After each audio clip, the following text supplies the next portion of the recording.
Passage 2, page 203. Questions 3 and 4. Listen to a conversation between a professor and a student. Thanks for stopping by. No problem. Why did you want to see me? I need to go over the outline and resource list for your term paper. The outline for my term paper? Is there a problem?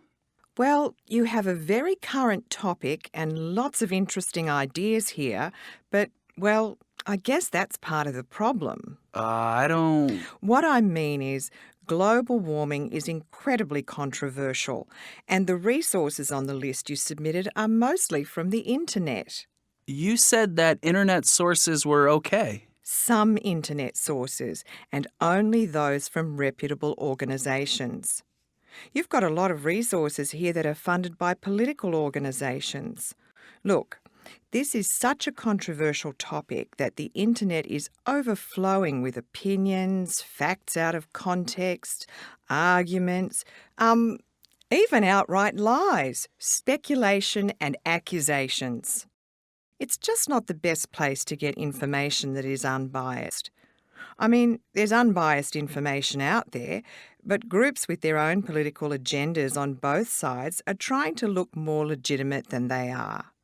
You need to go to the library and probably ask a librarian to filter your sources in order to find more professional studies. Okay, I can do that. But even if I sort out the ones I have now, won't the studies by climate scientists be biased too? Well, Pete, you really have to go with the assumption that scientists are operating in good faith and doing their best to apply solid scientific principles to get results. Look, you don't have to agree with my opinion on this, but I want you to challenge yourself by challenging me. I'm aware of a lot of the arguments you're making in your outline, and some are totally legitimate, but others have really been put to rest by later studies. I want you to get access to some of those studies and sort of sift out the stuff that's just being repeated but that we know isn't true.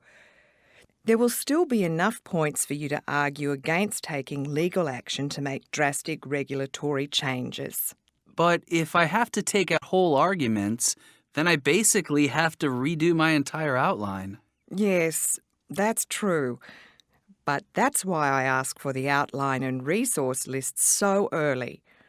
I've learned from teaching this course before that there can be bumps, and so I require early submittal and put aside time for meeting with everyone. As a matter of fact, you're the third of 5 students I've got scheduled for this afternoon. So, do you want me to take out all of the internet sources? Filter them. Check the background on the authors and sponsoring organisations. Eliminate the older ones, clearly biased ones that repeat a lot of arguments that you find to be untrue. Once you get some of the later studies from the journals at the library, I think you'll find that the filtering will become easier. Well, part of the reason I have so much internet research is that it's not that easy for me to get to the library because I have a job in the evenings after my classes. There's a way to deal with that. The first time you go to the library, go and see a research librarian. This is the person who can show you how to access the library's database over the internet, and then you can do searches and even read a lot of the studies from almost anywhere if you happen to be working on a computer. Oh, really? I didn't know that. It would certainly be more convenient to work from home. So then, when is my new resource list and outline due? Don't tell me it's next week. Really now? Wouldn't that be kind of harsh if I knew people were going to have the same problems as they always do?